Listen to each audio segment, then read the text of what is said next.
Tu trouves que ton français est ennuyeux?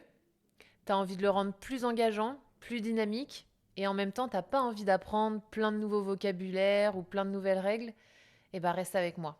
Tu sais, un jour, Racine, qui est un grand dramaturge français, a écrit Va, je ne te hais point. Va, je ne te hais point pour dire je t'aime. C'est stylé, non? Quand il écrit ça, ce qu'il utilise, c'est une figure de style.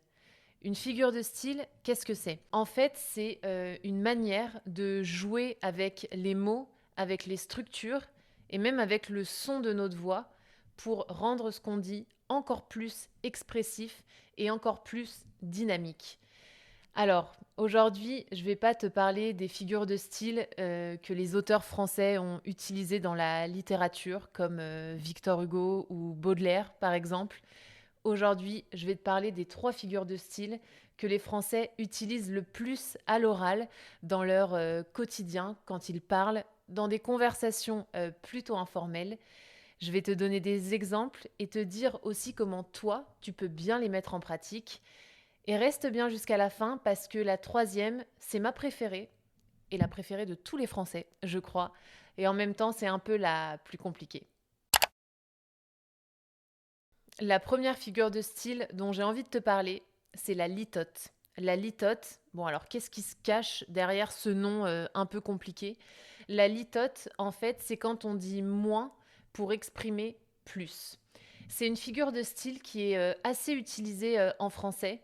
Je crois que ça vient du fait que les Français, quand ils parlent de certaines thématiques, notamment des thématiques plus intimes, ils ont un peu des difficultés à dire frontalement ce qu'ils pensent, à faire des compliments frontalement ou à faire des critiques frontalement. Donc ils vont utiliser une litote. Je vais te donner un exemple et peut-être que ce sera plus clair. Par exemple, en français, très souvent, on va pas dire ah, c'est super ce que tu fais. On va plutôt dire c'est pas mal du tout ce que tu fais. Pareil, on va dire parfois j'ai très envie de boire un verre, mais si on veut être plus réservé ou plus diplomate, on va dire ah, je serais pas contre boire un verre. Est-ce que tu vois la différence? Est-ce que tu vois comment se construisent les litotes en général? En fait, le conseil que j'ai envie de te donner, c'est que quand il y a une phrase que tu as envie de dire à la forme affirmative, eh ben, essaye de trouver un moyen de le dire, mais avec une négation. Donc de trouver un autre moyen de le dire en utilisant une tournure négative. On va voir un exemple ensemble, concret, comme ça ce sera plus clair. Par exemple, si tu as envie de dire oh, je suis allée au cinéma, j'ai vu un film, franchement, il était très mauvais. Tu as envie d'être plus diplomate? Tu peux dire ah, je suis allée au cinéma, j'ai vu un film, franchement, il n'était pas terrible. Ou franchement, il n'était pas incroyable. Ou franchement, il n'était pas fou. Et la litote, en fait, c'est une figure de style qu'on va utiliser pour dire des compliments, mais aussi pour atténuer nos critiques. Et parfois, ça peut être très utile quand tu parles à un Français. Bon, maintenant, on va voir notre deuxième figure de style. La deuxième figure de style qu'on utilise souvent et que moi, personnellement, j'utilise souvent, c'est l'hyperbole. Pareil, c'est un nom compliqué pour quelque chose qui n'est pas forcément. L'hyperbole, c'est en fait le contraire de la litote. C'est quand on va exagérer ce qu'on dit.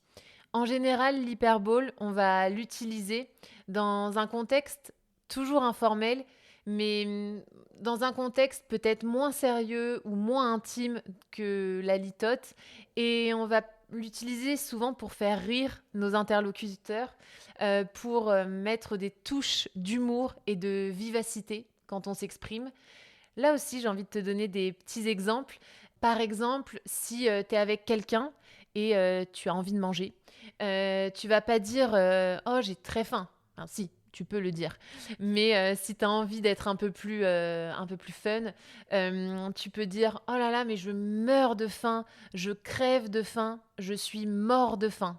C'est pas vrai. Tu n'es pas mort à cause de la faim, mais tu exagères pour rendre ton propos en général plus convaincant et aussi un peu pour faire rire et dédramatiser une situation. Pareil, un autre exemple, quand on a très chaud, bon là, il fait plus très chaud en France, mais cet été, quand il faisait, très, très chaud, on peut dire: «Ah, il fait super chaud». Mais très souvent, on peut dire: «Oh là là, mais aujourd'hui, je sais pas ce qui se passe, il fait, 40 000 degrés». Pareil, c'est pas vrai, c'est une exagération pour, marquer, notre, propos. Je sais que les Français aiment bien utiliser, cette figure de style parce que dans notre langage, dans notre langue, on a plein d'expressions idiomatiques qui sont des hyperboles. Je vais te donner, un exemple. Par exemple, quand, quelque chose coûte, très cher, on va dire: «Ça coûte, très cher». Mais on va aussi beaucoup dire: «Oh, ça coûte un bras». Un bras. Ou alors: «Oh là là, ça coûte les yeux de la tête». Tu vois? Pareil, c'est une, hyperbole et ce que je trouve très cool avec cette figure de style, c'est qu'elle est déclinable à l'infini. Tu peux inventer plein de manières d'exagérer. Tu peux exagérer sur plein de sujets et voilà, je trouve que c'est, très cool pour, aussi créer un lien avec, des natifs en mettant un petit peu une pointe d'humour, dans ton discours et le seul conseil que je peux te donner à propos de cette figure de style, c'est que quand tu l'utilises, il faut que tu exagères assez. N'hésite pas à bien exagérer pour qu'on comprenne ton propos. Bon, bah, c'est le moment de parler de la dernière figure de style, qui est ma préférée et la préférée de Nathan, qui est derrière cette caméra, donc qui peut le confirmer. Je crois qu'elle est aussi, aimée par, beaucoup de Français, c'est, l'ironie. Alors, l'ironie, elle est aimée par les Français parce qu'en fait, il faut savoir que l'humour français est beaucoup axé autour du sarcasme. Donc évidemment, c'est une figure de style que nous, on va beaucoup utiliser, dans notre quotidien. L'ironie, alors très simplement, c'est en fait dire le contraire de ce qu'on pense. Voilà. Par exemple, quelqu'un va me dire, «Aujourd'hui, il pleut». Information plutôt négative. Et je vais dire, ah bah génial. Vous voyez, je dis le contraire de ce que je pense.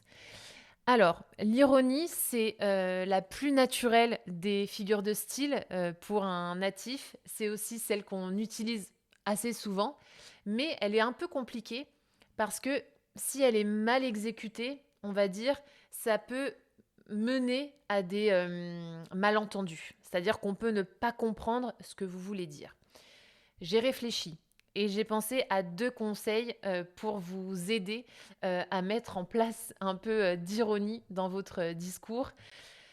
La première clé, pour moi, c'est qu'il y ait un décalage assez fort entre la situation et ce que vous dites. C'est-à-dire que, il faut bien marquer la différence et donc si, la situation est, négative, par exemple, je sais pas, quelqu'un, je sais pas, fait tomber, un verre d'eau, imaginons et bah, donc qui est une situation un peu agaçante, voilà, c'est pas super et bah, il faut être bien en décalage quand vous faites de l'ironie et dire: «Ah bah, super! Ah bah, super, trop cool, tu as fait tomber le verre d'eau». Vous voyez? Cultivez bien ce décalage et la deuxième clé pour moi et Nathan en a parlé, la semaine dernière dans sa vidéo sur comment être naturel, mais on en parle souvent dans nos vidéos, c'est l'intonation. Écoutez bien la différence d'intonation. Je vais reprendre, mon exemple de la pluie. Imaginons quelqu'un donc me dit: «Bon, t'as vu, demain on doit aller à la mer, mais il pleut». Mmh. Je peux dire: «Oh génial, il pleut!» OK. Ou je peux aussi dire: «Oh génial, il pleut». Est-ce que vous voyez la différence? Dans la première phrase, quand je dis: «Oh là là, génial, il pleut», ma voix monte à la fin, donc c'est une exclamation plutôt positive. En revanche, dans ma deuxième phrase, quand je dis: «Oh là là, génial, il pleut», ma voix tombe à la fin et donc là, on comprend que c'est de l'ironie. Essayez de vous entraîner, un peu chez vous, prenez une situation et une phrase un peu ironique et entraînez-vous et dites-moi si ça fonctionne, ma petite technique. Mais n'oubliez pas de faire tomber votre voix à la fin. Ça y est, c'est la fin de notre, vidéo. Alors cette vidéo, j'espère qu'elle vous a aidé, concrètement parce que les figures de style, c'est, un moyen alors évidemment d'avoir plus de style quand vous parlez, mais c'est aussi un moyen de créer du lien avec les Français en parlant un peu comme ils le font, avec presque la culture du français qui va être soit réservée, un peu modeste, un peu humble, pas toujours, mais parfois quand il s'exprime, soit très exagéré ou alors très ironique. Et en cultivant ces qualités, vous rentrerez plus facilement en lien avec un natif parce que c'est des qualités qu'on aime bien retrouver chez les personnes à qui on parle. Mais le message de cette vidéo, c'est aussi de vous dire que quand vous voulez augmenter parfois votre niveau de français ou votre manière de parler en français, bah en fait, vous n'avez pas forcément besoin d'apprendre plein de nouveaux mots ou plein de nouvelles règles. Je crois qu'on a surtout besoin d'apprendre à s'amuser avec ce qu'on connaît déjà. Amusez-vous avec les mots que vous connaissez déjà. Prononcez-les sur plein d'intonations différentes. Amusez-vous avec les structures que vous connaissez déjà. Je sais pas, changer la forme, changer tout. Et n'hésitez pas à vous amuser. Je le dis souvent à Nathan, qui est toujours derrière cette caméra, mais la langue, et la vie en général, c'est un peu un jeu. Donc voilà, amusez-vous. Vous n'apprenez pas le français pour vous embêter, vous torturer ou vous faire du mal.